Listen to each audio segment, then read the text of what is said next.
I grew up in Ohio in the 70s, and me and my childhood friend Joe were outside all the time we could manage it. Joe lived on a farm that bordered a pretty big forest, and my parents would drop me off in the morning and we'd stay in the woods all weekend. We'd only come out for school. We loved pretending we were frontiersmen. We built shelters, traps, practiced making fire with sticks, the whole 9 yards. When we got to be in high school, we got this notion to pull a Stand By Me. This was based on the movie of the same name that had just come out. The idea was that we'd walk the railroad tracks out into the country, but instead of looking for a body, we'd find cool bridges to fish from and a camp a little ways off the tracks. Of course, we knew this was dangerous and we'd likely be trespassing, but we were kids. We had a lot of fun. We did find beautiful rivers, we discovered bridges no one went to, we fished, we hid from trains. At night, we camped in the woods just near the tracks and made small hidden fires. Nothing bad ever happened. It was idyllic. In fact, it was so fun we did it multiple times, never had a problem. After high school, me and Joe went our own ways. We both left home, but always stayed in touch and always tried to coordinate visits so we'd see each other occasionally. Well, one summer in the mid-90s, it worked out that we were both in town for about a week. We'd do stuff with family in the day, and at night we'd either catch drinks at a bar or sit outside Joe's house around a fire and talk about the old days. One night, Joe and I got to talking about our Stand By Me trips. Well, nostalgia and beer are a heck of a mix. Soon we decided to take a day, walk the rails, camp one night, and walk home. The day came. We started out early morning. We had my wife drop us off in our old spot where we used to start, right outside our hometown. She thought this was absolutely crazy and made sure to mention it. When she pulled away, Joe suggested that instead of walking the usual route, we'd take the opposite direction, just to be adventurous. We knew the land well. We had a map. So I gave a sure, and off we went. The day went fine. It was fun and a little sad, but in a good way. We found a bridge and sat on the edge, smoked a joint, and moved on. We had no fishing gear, but we brought some canned food and other stuff. Before night started to set in, we picked a spot to camp. It was a thick forested area, trees on every side of the train tracks, so you felt like you were in a tunnel. We had brought small hammocks to sleep on, but before we set them up, we decided to do a little scouting of the perimeter. Now, this is what we used to do in the old days, too. We'd walk the area around a little bit to make sure some dude's house wasn't just over a hill, and we were actually camping in their yard. We walked maybe 100 or so feet into the woods and up a small incline. We figured if we didn't see anything from on top of this short hill, we'd be fine. But when we got to the top, we saw an old building down at the bottom, about 100 yards into the woods. It was barely visible. We pondered over what to do. We both assumed it was a sugar shack or something because there didn't appear to be a clear road into it. From where we were, there didn't look to be anyone in it either. All was quiet. No movement could be seen. No lights. We decided to walk a little closer just to make sure. We came down the hill very slowly, and as we neared the building, we saw it wasn't a sugar shack at all. It was an old church. It looked like it had been abandoned for years. It was a squat, sagging building whose wooden planks were almost black from years of moss and rot.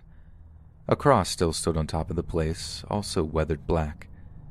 None of the windows had glass, and there were no doors, just open doorways. We got close enough to see inside.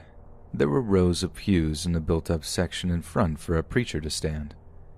We didn't go all the way in. We didn't want to. Beyond all that, there was no sign of anyone else. No footprints, no paths, no roads. It was an abandoned church. We left immediately and went back up the hill to our spot we had picked to camp. Having a hill between us and the church made us feel better, but we were still a little uneasy. We chalked it up to the natural creepiness seeing a church in the middle of the woods would elicit. Besides, at this point it was dusk, and we had just decided to rig up our hammocks and go to sleep and move on at early morning. Night set in, and as we lay in our hammocks and shot the breeze, we began to hear something in the direction of the church. Our conversation about it went a little like this. "Do you hear that? Yeah, what is that? It sounds like people singing." And it did sound just like singing. We both slid right out of our hammocks and hunkered down, straining to hear more. We listened for a minute or two, and the singing continued, but it wasn't getting louder. Finally, we decided to creep back up the hill and see if we could spy where the sound was coming from. We could still move very quietly in the woods from the old days. It was second nature to us. The moon was barely out, but it provided enough light so you wouldn't walk right into a tree, but it was near pitch black. We didn't use flashlights as we crept slowly up the hill, and we didn't talk. When we got to the top, we saw a light in the distance. It was coming from the church, and the singing was coming from inside. Joe and I put our heads close together and had a hushed conversation that boiled down to, "Can you believe this?" The light looked to be like candlelight from the way it flickered, and though we tried, we couldn't make out what was being sung. It sounded like church music, but in another language. We sat and watched for a while, trying to see who was in there, but we only saw occasional shadows. We had no intention of getting closer either. We had about a football field length between us, and we aimed to keep it that way. The singing continued for a bit, and then it stopped. After that, a booming male voice began to chant. I was already freaked out, but this voice thoroughly scared the life out of me. It sounded like some Old Testament preacher you could see in movies, but again, it was like he was speaking in a different language because we couldn't understand a single word. Eventually, it got to where the single male voice would say something, and then a bunch of voices would answer in song. This lasted for a while, and then they all broke into this long, sustained wail that just kept getting louder. It got so loud and so disturbing that I covered my ears. Then it stopped. At this point, I was just getting ready to say, "All right, let's get out of here," when Joe put a hand on my shoulder and hissed, "They're coming out! They're coming out!" We were far enough away that we couldn't make them out really well, but what we could see was a line of figures walk out the open doorway, all holding hands in single file. We could see some of them had flashlights, and they began to sing again, and the light from the flashlights began to move towards us in the hill. We booked it back down to our campsite, grabbed our stuff, and ran to the tracks. Once there, we ran down the tracks in the direction we had come from. After a few minutes, we stopped and looked back. We saw lights coming down the hill. They were moving erratically, like whoever was holding them was shaking them. We continued to run in spurts and walk as fast as we could. We eventually stopped seeing the lights and came to a road. By our map, we knew a small town was about 15 minutes down it, and we walked there, got to a 24-hour gas station, and called my wife to come get us. My wife and other friends all just thought it was kids messing around. But I heard those voices, and they sure didn't sound like kids to me. Not sure who those people were, but it was definitely the creepiest thing that happened to me out in the woods.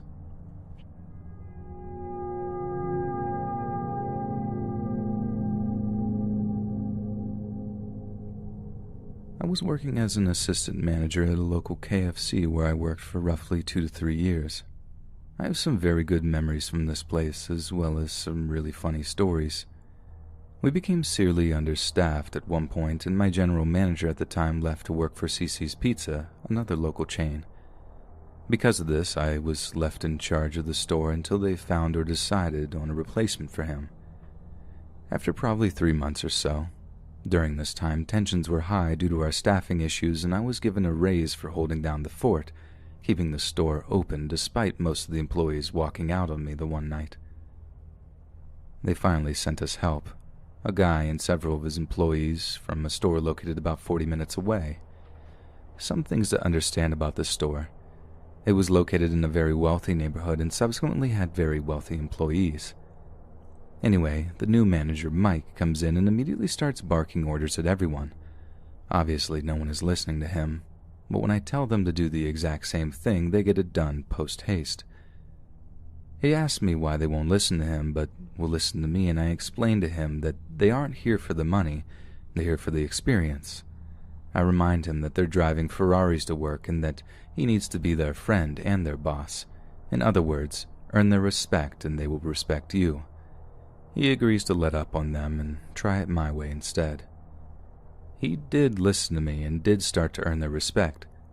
Then he turns on me and starts demanding stupid and ridiculous things around the store, most of which are related to late-night cleaning, which he knew I didn't do myself and didn't have time for with deposits and whatnot. I got admittedly angry and told him to screw off. After a few weeks of this and a serious amount of stress over the last few months, I decided to put in my 2 weeks' notice. At this point, I already started looking for a job elsewhere and had several offers on the table.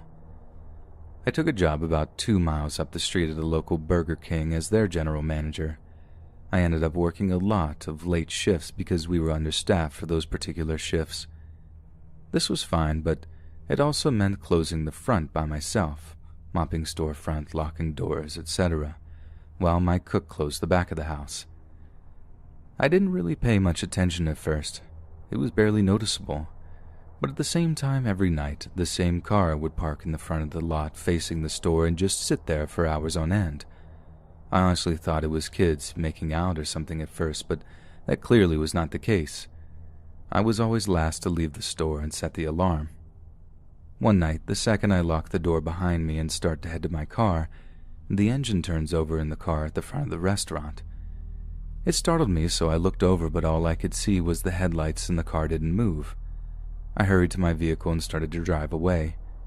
The second I left the parking lot, so did the other car in the parking lot.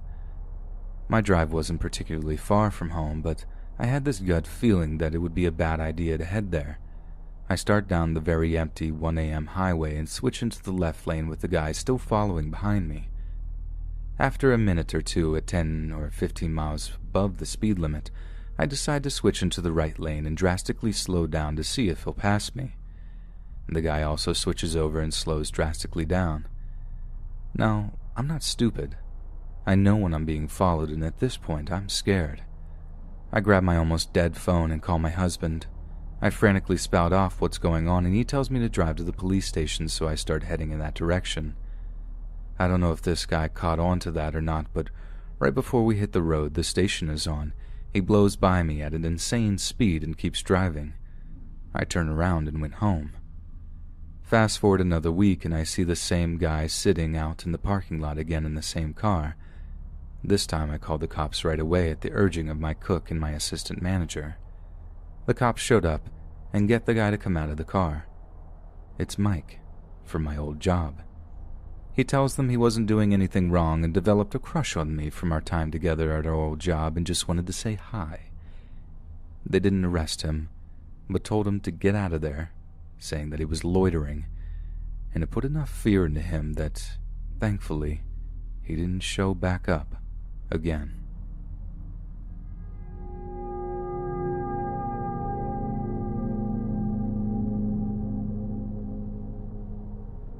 To give the context of where the story is based, I live in a smallish college town near a small to medium-sized city.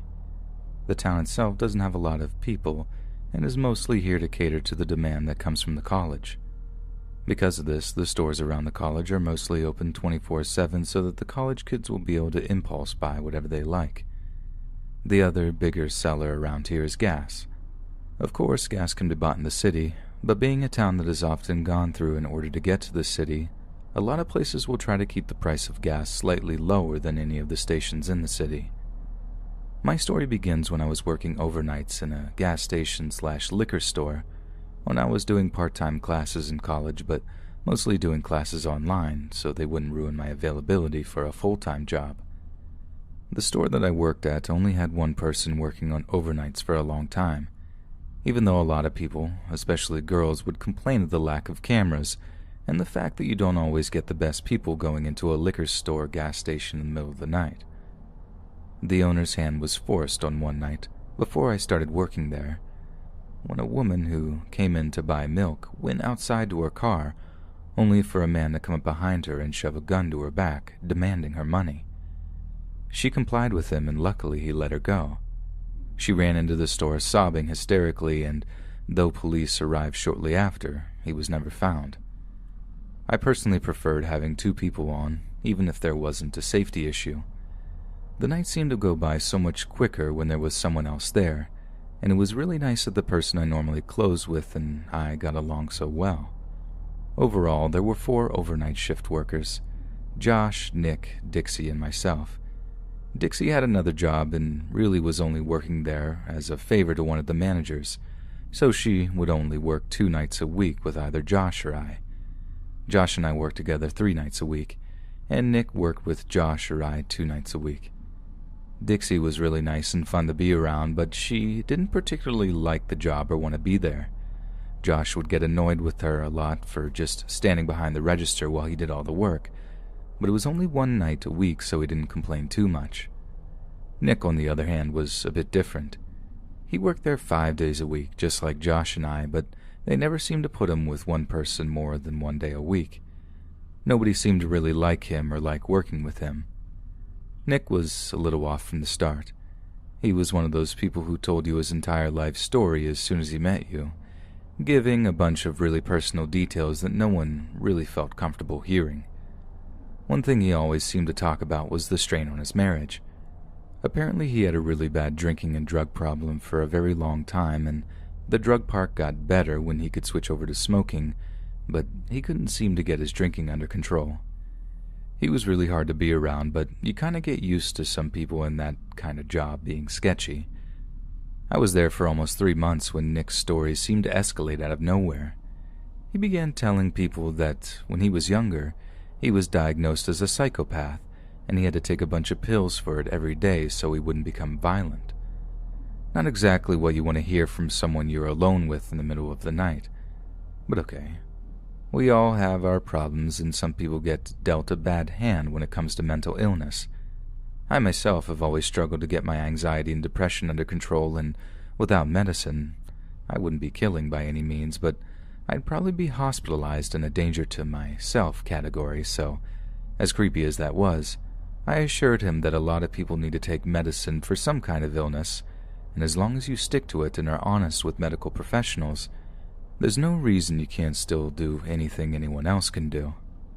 He seemed pleased with this answer, and soon after the subject was turned to other things. He was especially cheery and nice to me after that for the next week or so, letting me know daily that he was taking his medicine and felt like things were going well with him. I always answered enthusiastically, but I'm pretty sure everyone, especially Josh, was aware of how much I wish he would stop talking to me about it and would leave me alone. Josh had a wife and daughter who was 2 at the time, so he couldn't help but see us younger girls through the eyes of what his daughter might potentially have to deal with when she was our age, and seemed to go out of his way to end my conversations with Nick rather quickly, which I was grateful for and didn't really try to pretend that he liked Nick. It wasn't long before Nick started conversations with me going into details about why he was diagnosed, instead of how his medicine was working, which I won't get into here because a lot of it is very violent and intimate. I told him repeatedly that I didn't want to know about that, to which he would act like he understood and change the subject, only for him to circle back to it an hour later. When I confided to Dixie about it, she told me that she would take care of it and told her friend, which was the manager who asked her to come to work there. The manager couldn't really do much since I seemed to be the only one that he would talk to about these things, and told me to come to her again if he ever made me feel uncomfortable again. It was starting to get increasingly tense for everyone working with him, after he was talked to by the manager, and soon enough 2 other women who worked with him on the night shift reported comments that he had made to them to the manager. I was questioned, in which I agreed that all of the statements made by the women were similar to things that had been said to me. Nick was given a final warning and a write-up. The next couple of times I saw him, he would go on rants about how people there were only reporting him because they didn't like him. I assume he didn't know that I had been questioned too, and neither Josh or I had any intention to tell him. He got so angry at one point that he practically was in tears, saying how lucky those fools were that he was on his meds and what he would do to them if he wasn't. Luckily, it was at about that point that his shift ended, and pretty much as soon as he clocked out, Josh told him that we had a lot of work to get done that night, so we didn't really have time to chat with him. He nodded and walked out the door without another word.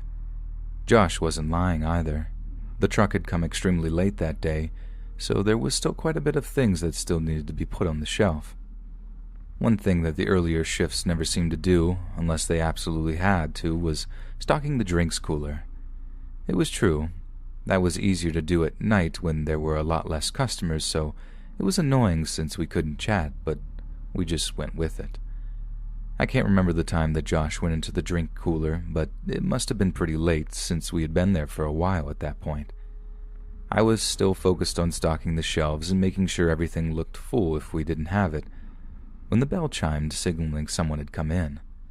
I threw out a good evening and I'd be right there, since anyone that came in that late usually only wanted a pack of cigarettes or to pay for gas and cash. I put down my box and went to the registers, slowing dramatically once I could see them. You guessed it. There was Nick, not looking at me but leaning next to my register. I'd be lying if I said I had a reason to be afraid. It did turn out he was drunk, but I couldn't detect it right away from the smell of booze that always seemed to linger in the air around there, and Josh was right on the other side of the wall. Even so, I considered for about 30 seconds if I should actually go or if I should run into the cooler and get Josh. Nick wasn't a young, fit guy or anything. Years of drugs and drinking had aged him prematurely and ruined his body, but he was still intimidating to a 20-year-old girl. Unfortunately, Nick made the decision for me when, probably tired of waiting, turned toward me, and that's when I noticed immediately that there was something off about him. My voice was nothing more than a pathetic whisper when I asked him what he wanted. He just stared at me, nothing of his face to tell me what he was thinking. I was about to speak again when he spoke, barely intelligible because of his slurring. "You leave you here alone?" It took me a second to shake my head and tell him in a hopefully steady voice that Josh was in the cooler and asked if he wanted me to go get him, again staring at me in silence. At this point, I didn't care what he said. I just wanted him to say something. The silent staring was creeping me out. I asked with more force in my voice, "What do you want, Nick?" As soon as I stopped speaking, he grinned at me in a disgusting, almost singing voice. He said, "You're lying. You are alone." He laughed and took a step toward me, but stumbled, allowing me to take several steps back. At this point, I should have run to Josh. I should have called for him. Anything, but I couldn't believe that I was reading the situation right. Nick was really weird, but I had never felt an actual danger around him before. He had never come off as more than a little unstable.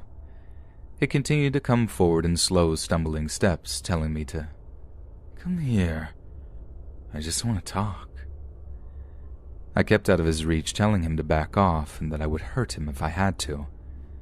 He thought that was particularly amusing and laughed loudly enough that Josh told me later was what caused him to look through the spaces of the racks and see what was going on.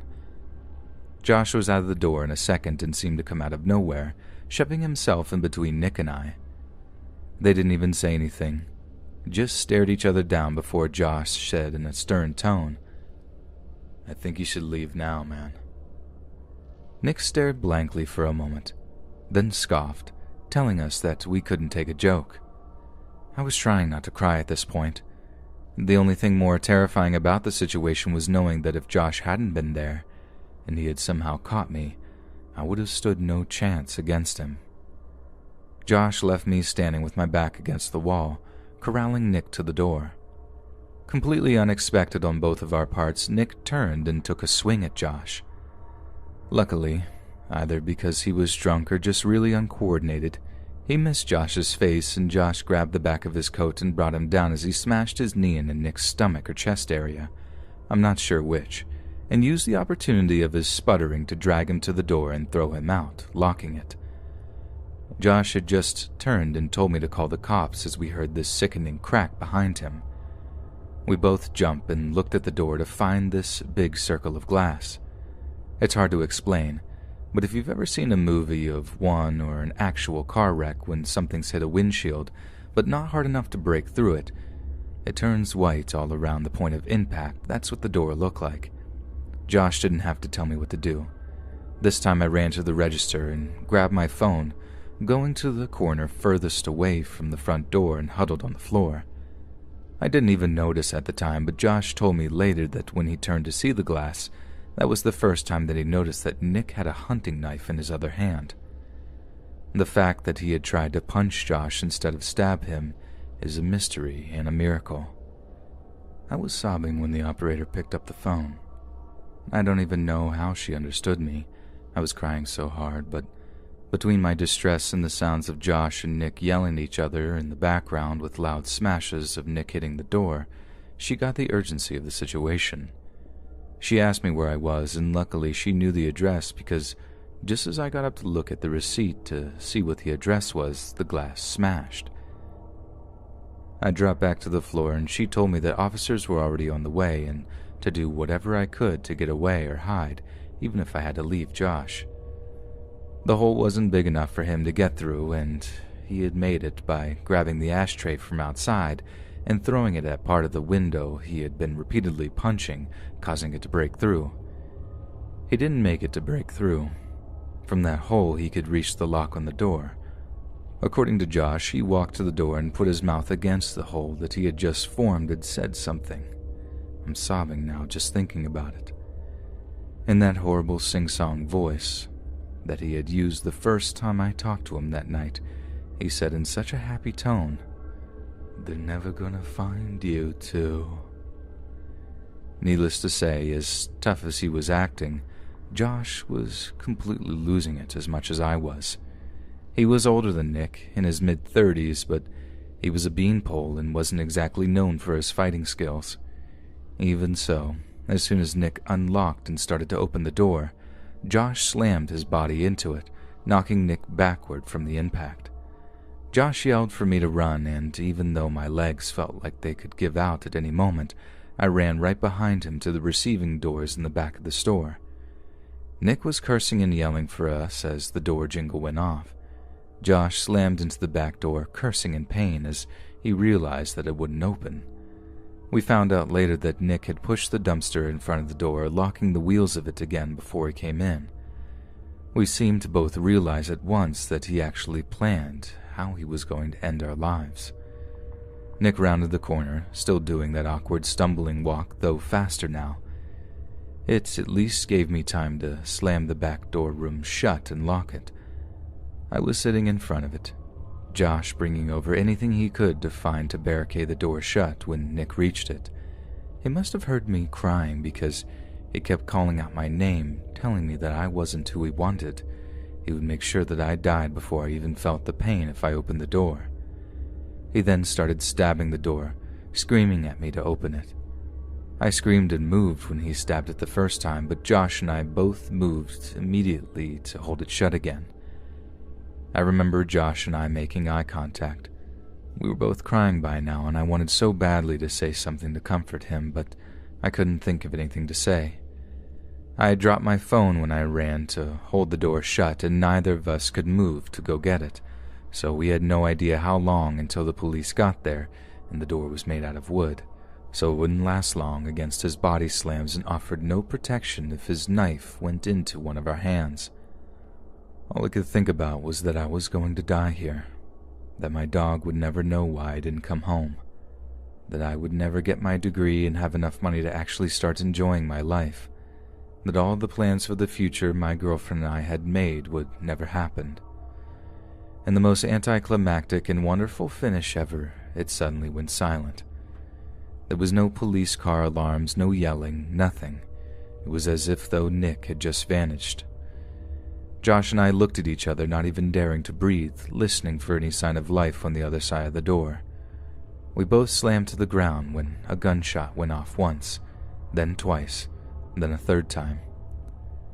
There was mere silence, then a voice rang out asking if anyone was here. We weren't sure if we should say anything. Then the voice continued with his name and that he was an off-duty EMT who had been listening to the scanner. Josh got up and pushed the thing aside in front of the door, opening it just enough to put his head out of it and then it seemed like all the breath just left him. He opened the door and went out into the store. I ran and grabbed my phone, seeing that the call had disconnected or the dispatcher had hung up. When I went out to the store where Josh and our rescuer was, he was in the middle of explaining how the police over the scanner were sending a bunch of cars, but they all were pretty far away and had a horrible feeling that they wouldn't get there in time when the dispatcher was telling them what they'd find when they got there. He didn't want either of us to go outside until the police got there. Though Nick had been shot in the shoulder, he had still had the knife when he took off. The EMT said he would have run after him, but with the state that the store was in, he was scared that someone in here could be dying or hurt. The next 20 minutes was a blur.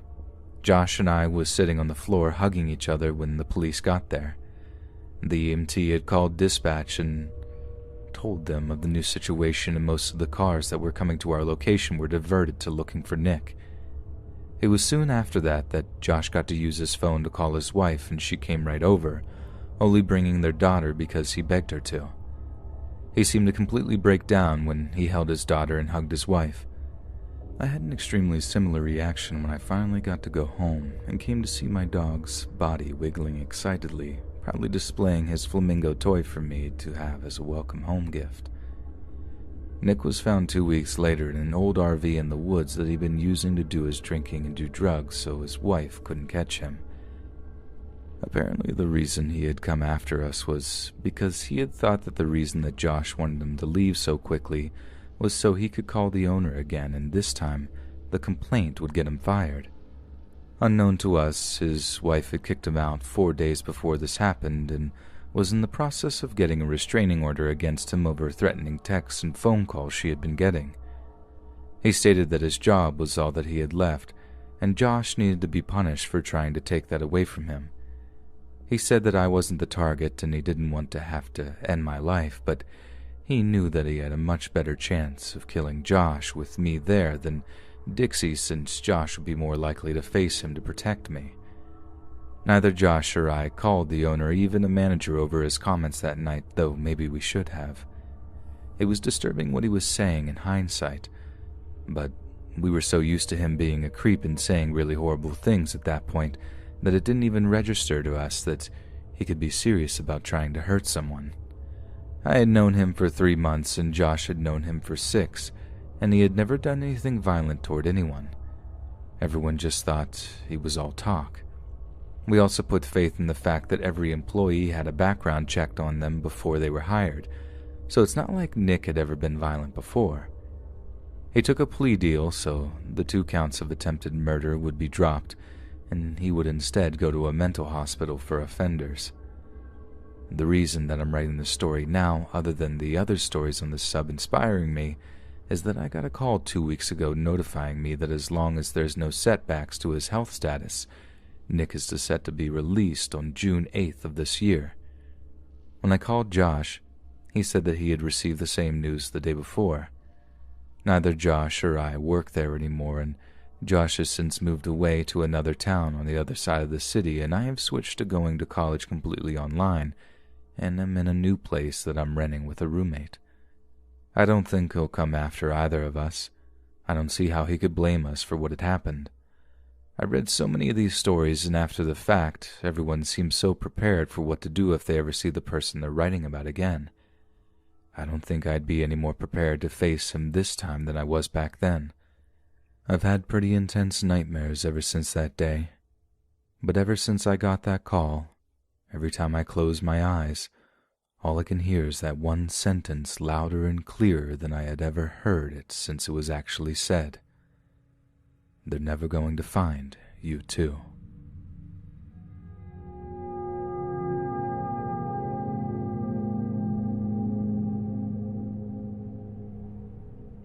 I'm a small, skinny female student in my late 20s who works part-time as a waitress. It's usual for me to walk home late at night, and my town is not known for much crime. Nothing really ever happened to me here, but sometimes I had strange encounters with customers at the bar I'm working at. It was about 4 in the morning a few weeks ago on a Monday, walking home from my late shift on Sunday. I read a lot of stories here, and I'm also always aware of my surroundings. I don't like that random customers would know my address or where I live, so I like to walk different ways to my apartment. I was on one of the main streets of my city, but it was very late and the city is small and it happens often that I don't see a single person on the way home. Suddenly I heard yelling all over the street, and since I was alone, small, and not really strong, I walked slower and hid behind a wall. I tried to figure out where the noise is coming from, and there I saw them, a seemingly young couple arguing heavily over something in the middle of the road. I decided to keep hidden since I don't know exactly what's going on. I dialed the emergency number of my country just in case I needed it later.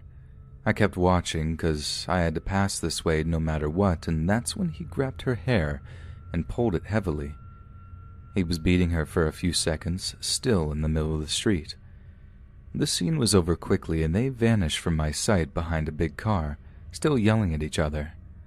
I thought about still calling the police, but thought that there couldn't be anything done because they stopped, and if you get involved in something like this, the women, sadly, often deny what happened. I was still hiding behind the wall and was torn. On the one hand, there was nothing to report anymore, and on the other hand, I felt responsible for that girl's safety. I tried to get a little closer and the yelling stopped. I wasn't able to see them anymore. After waiting for like 30 seconds that felt like hours, I decided to continue walking home because there was nowhere else to be seen. Instant regret is hitting me really hard, but didn't know what this guy was capable of or if he was carrying a weapon. Weapons are not that common in my region.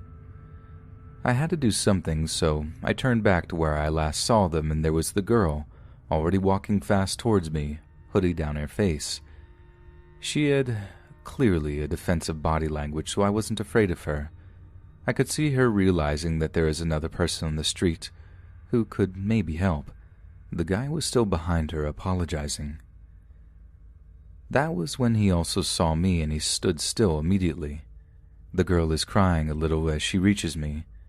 I can see she was way younger than me, and I try to look as angry as possible at her attacker. The guy looks at me and completely stops following her. I asked her if this was her boyfriend, and she said yes, but only for a couple of dates. She told me she was only 16 and she has to go home because she's already late. Yeah, a 16-year-old on a Monday at 4 a.m. Right then, a police car drove by, also the only car on the road, and the guy starts to scamper away. Their yelling was so loud, of course one of the residents heard them, was smarter than me, and called the cops.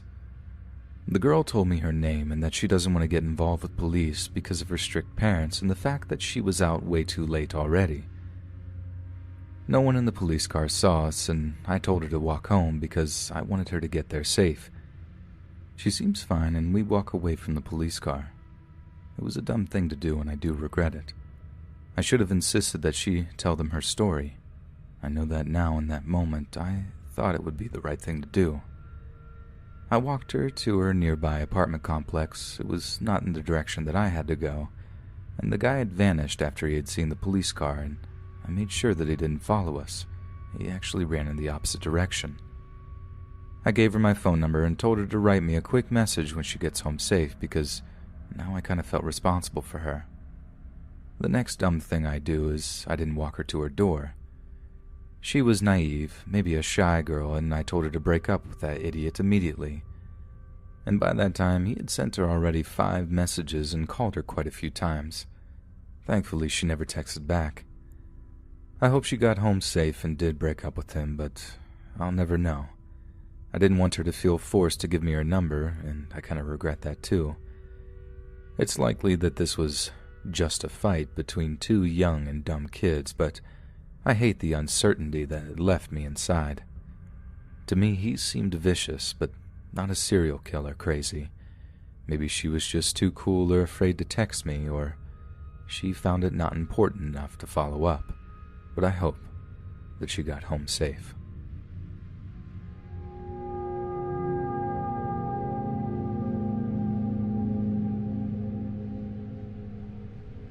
This happened between the ages of 13 to 16.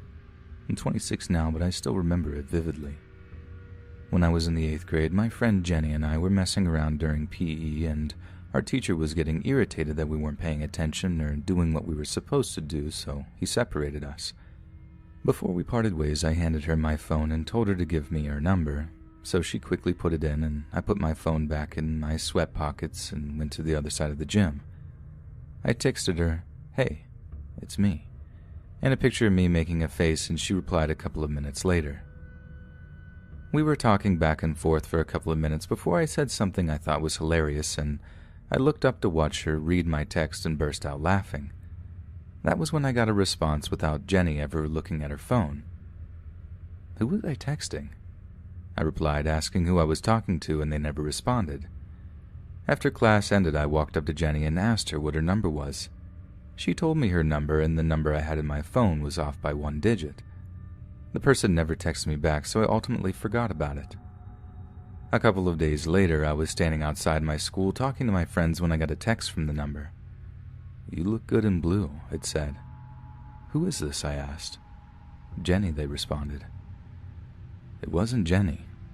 I looked around, but amongst all the cars and kids, I couldn't even begin to imagine where the person was who was texting me. I was wearing a blue shirt that day, but I didn't really get creeped out by it because, being a 13-year-old teenager, I didn't really realize the severity of how weird that was. So for a couple of years, I would randomly get text messages from this person who I found out was a man, telling me he loved me and telling me he was going to make me his one day and things like that. I never told my mom about it because, again, I didn't realize the severity of it. That was until something happened when I turned 16. One day after school my sophomore year, I was sitting on my couch watching TV when my phone chimed. It was a picture message from a number I didn't have saved in my phone. I opened it, and it was a picture of a male's private area.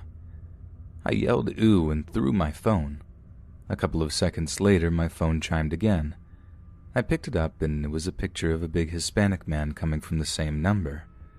I showed my mom's boyfriend at the time, and he called my mom to come home. When my mom got home, I showed her the pictures and told her everything.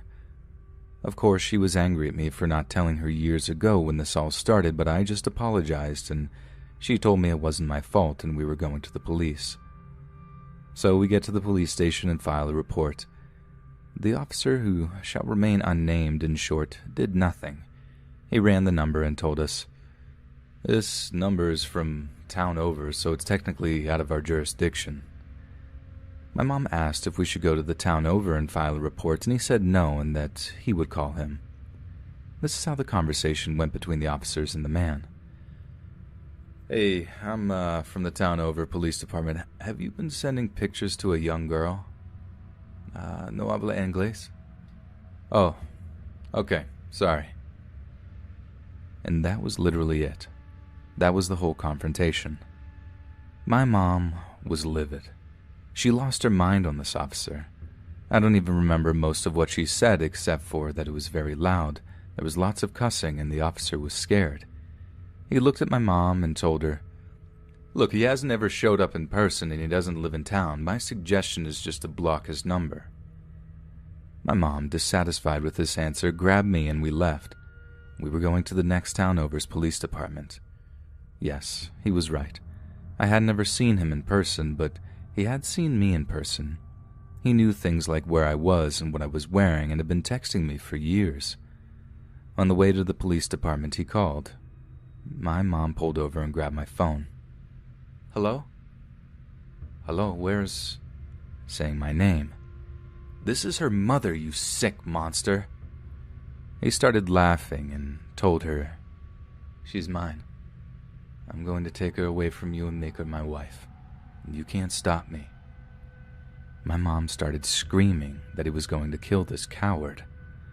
The whole time he just laughed at her while my mom yelled, and I started crying. After he hung up, my mom called the police again, and they told us that there was nothing they could do and to just block him. Luckily, that was the last time I'd ever heard from him. This was 10 years ago, and I still think about it all the time. I have a daughter who I worry about things like this happening to as well, or that one day that man will come back and begin to target her.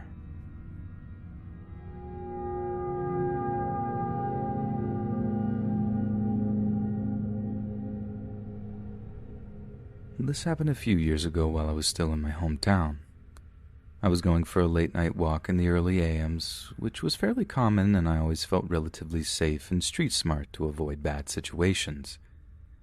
My walks would often take me all over town, though my favorite haunt was a park we had down by the river, though it was known as a hangout spot for weirdos and druggies so late.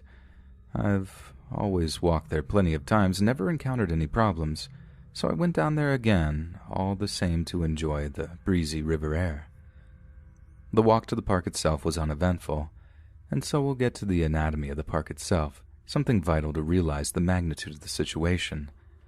The park was unfenced and easy to get into, open to the public, and looking from the park itself you could see an opening to the beach and river along it. There needed to be an opening because the beach was a bit of a drop-off. You had to take a moderate step down from the concrete supporting the park itself just to get onto the sand and away from this opening. The disparity between the concrete steps and beach became such a length that they needed fencing so as to prevent people from falling and hurting themselves.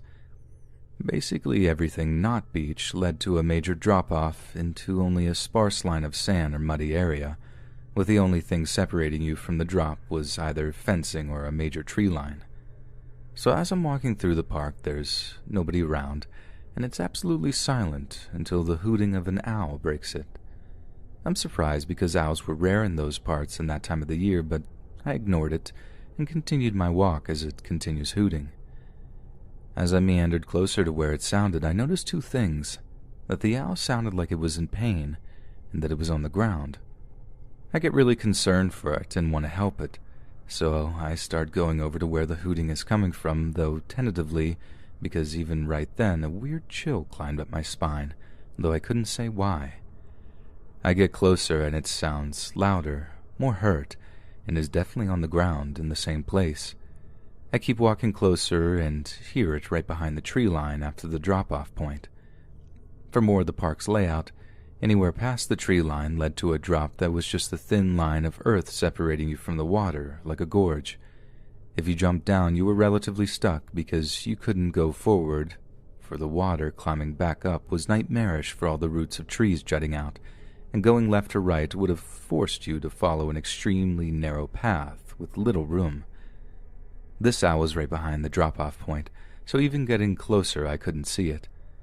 The owl kept hooting, and I got to right in front of the trees and could hear it right under me. All I had to do was jump down and I would see it and be able to get it, but I didn't.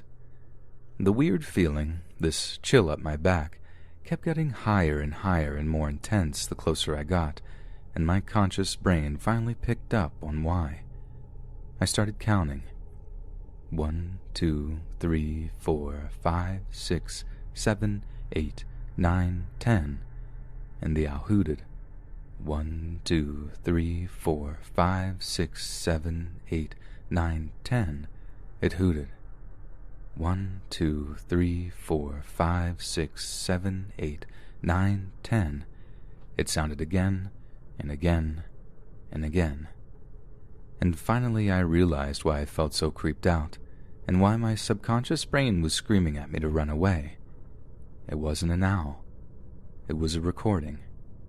A recording of a wounded owl, on the ground, waiting for anyone to come with the intention to help it, past a tree line obscuring their vision, past a drop-off point you couldn't climb back up from, and on a path you couldn't run in at all, where someone, anyone, could be waiting. It was a lure meant to lead someone into a trap, and I suddenly felt very, very cold and clammy and like I was being watched. I immediately turned and started speed-walking away, taking the nearest exit out of the park and onto as many lit streets as I could, all the way home, constantly checking to see if I was followed. I stayed up the entire night, fully paranoid, and looking out all the windows I could see if anyone was there, though nothing bad ever did happen and no one ever tried to get me. The next night I went back with my sister's cell phone with the intent to call the police and report it if I heard it again, but no hooting ever occurred, and upon a more thorough inspection nobody seemed to be lying in wait. I kept an eye on the newspapers for a bit after that too, to check if anyone else reported similar happenings or, God forbid, if anyone got hurt in a similar incident, but nobody ever did, and it never happened to me again. That's the end of my story, and while I do continue to take night walks, I always carry a weapon on me to defend myself, and always make a point to trust my instincts.